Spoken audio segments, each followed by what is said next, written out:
दिल्ली के सिंहासन पर बैठा एक शासक अलाउद्दीन खिलजी चित्तौड़ की धरती में ही उसकी मर्यादा जीतना चाहता था। रानी साहब क्या संदेश है?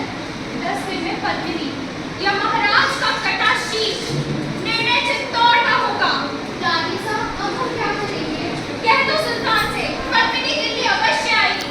अपनी 700 सखियों संग 700 पालकियां लाएगी। पालकियां महल के द्वार पहुंची।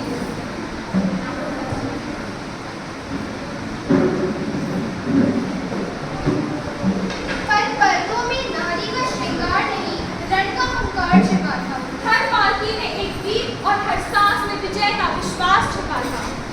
और देखते ही देखते क्षण भर में युद्ध छिड़ गया।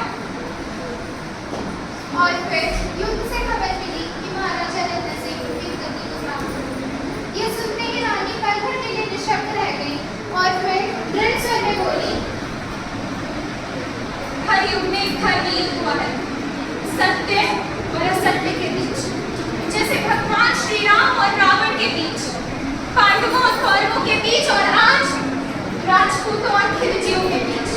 और हर युग में जीत केवल सत्य की हुई है। जब जब दुनिया में अंधकार बढ़ा, तब राजपूत योद्धाओं ने ज्वाला की तरह जलकर अपना बलिदान दिया, पर धर्म को कभी बुझने ना दिया। अगर आज रणभूमि में हमारे वीर अमर भी हो जाए, तब भी शत्रु जीतेगा नहीं। अब चित्तौड़ में एक और लड़ाई होगी, और वो लड़ाई हम क्षत्रियानियां लड़ेंगी। हमारा शत्रु भी देखेगा कि राजपूत वीरांगना वेदना को वीरता में कैसे बदलती है।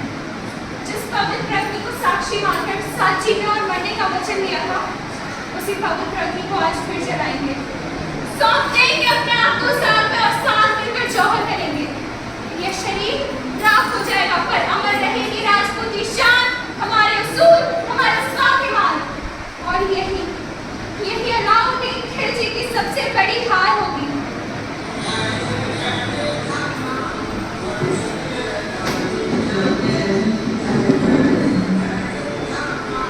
आखिरी चुनर ओढ़ने का वक्त आ गया है। रानी साहब हुकुम।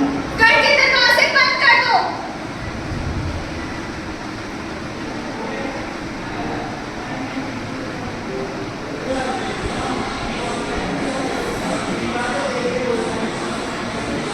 जय भवानी।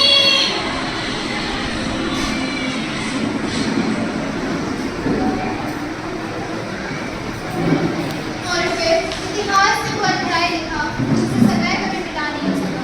मेरी कहानी किसी अज्ञात की नहीं, मेरा आत्मसम्मान की है। जिस दिन हर बेटी ये विश्वास कर लेगी कि उसका साहस ही उसकी सबसे बड़ी शक्ति है, उसी दिन हर खिलजी हार जाएगा।